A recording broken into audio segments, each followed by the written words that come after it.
Mr. President, is the Senate in a quorum call? Yes, it is. I would ask unanimous consent that the quorum call be dispensed with, and also ask unanimous consent that prior to the vote, I be able to complete my remarks, followed by Senator Inhofe, followed by Senator Reid.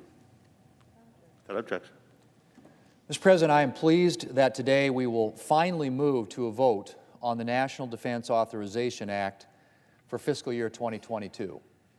Thanks to Democrats'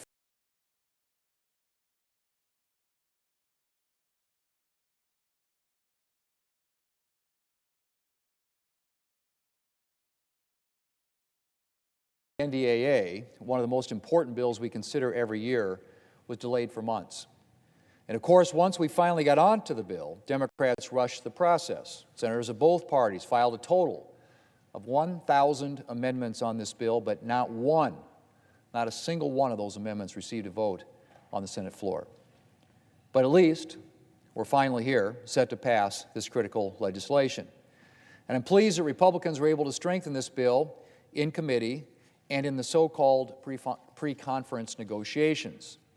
This includes removing troublesome provisions like red flag laws that would summarily suspend the Second Amendment rights of our men and women in uniform. Thanks in large part to Republican efforts, the final bill is $25 billion above President Biden's inadequate budget request. We've made a lot of progress over the past several years on rebuilding our military, which, I might add, after years of underfunding and budgetary uncertainty combined with heavy operational demands, had been left under-equipped, undermanned, and underprepared to meet the threats of the 21st century. The situation had gotten so bad that in 2018, the bipartisan National Defense Strategy Commission released a report warning that our readiness had eroded to the point where we might struggle to win a war against a major power like Russia or China. An especially chilling warning considering the mounting destabilization from both of these countries today. And the Commission noted that we would be especially vulnerable if we were ever called on to fight a war on two fronts. But as I said, over the past several years, we've made a lot of progress on restoring military readiness. And fortunately, President Biden's inadequate budget request threatened to undo some of that progress.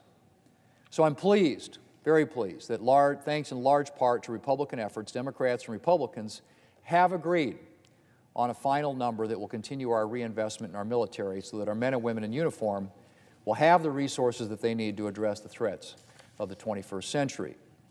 With both China and Russia flexing their military power and the growing danger of a further Russian invasion of Ukraine, it is critically important that we ensure that our nation is always prepared to defend itself and our vital national interests, whatever the threat.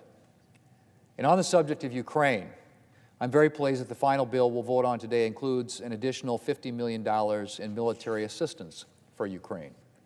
Ukraine has spent years dealing with a Russian invasion that threatens to push further into its sovereign territory, and we should be supporting the efforts of this free nation to defend itself from Russian aggression. Mr. President, I'm particularly proud to announce that this year's NDAA contains the necessary funding to continue essential preparation for the B-21 mission at Ellsworth Air Force Base in South Dakota. We found out in June of this year that Ellsworth had officially been named Main Operating Base 1 for the future B-21 bomber, home of the Raider. This designation not only means that Ellsworth will be the first base to host the B-21 Raider, but that it will also host the formal training unit in the 1st Operational Squadron. The stealth B-21 bomber will eventually replace the Air Force's B-1s, which have been a proven workhorse within Global Strike Command, but must be divested to free up capacity and resources for an even more agile and capable bomber fleet.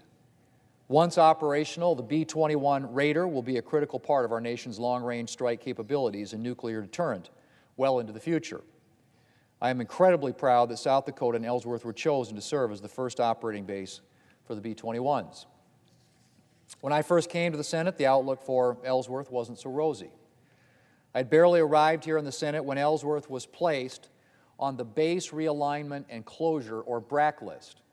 It was an all-hands effort by the congressional delegation, and Ellsworth and state and community leaders to make the case to the Bush administration and the Brack Commission to remove Ellsworth from the closure list.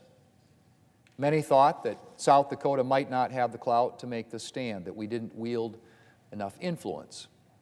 We were only given about a 12% chance of pulling through. But we were determined that we weren't going to lose Ellsworth. And we stood our ground, and we won the day. Ellsworth was removed from the Brack list that August. And we got right to work, Mr. President, on building up the base so that we would never again find ourselves in the same position. In 2007, we saw the Air Force Financial Services Center open at Ellsworth. 2011 saw the arrival of the 89th Attack Squadron and its command and control stations for MQ-9 Reapers. And in 2015, a decade-long mission paid off with the quadrupling of the training airspace for the base. The Powder River Training Complex is now the largest training airspace in the continental United States and can be used for large force exercises that draw combat aircraft from across this country. It's also well suited for B-21 training, which is undoubtedly one of the reasons that Ellsworth was chosen as the first home of the Raider. And I am committed to ensuring that Ellsworth has everything it needs for its new mission so that it can continue to serve as one of our nation's essential military assets for decades to come.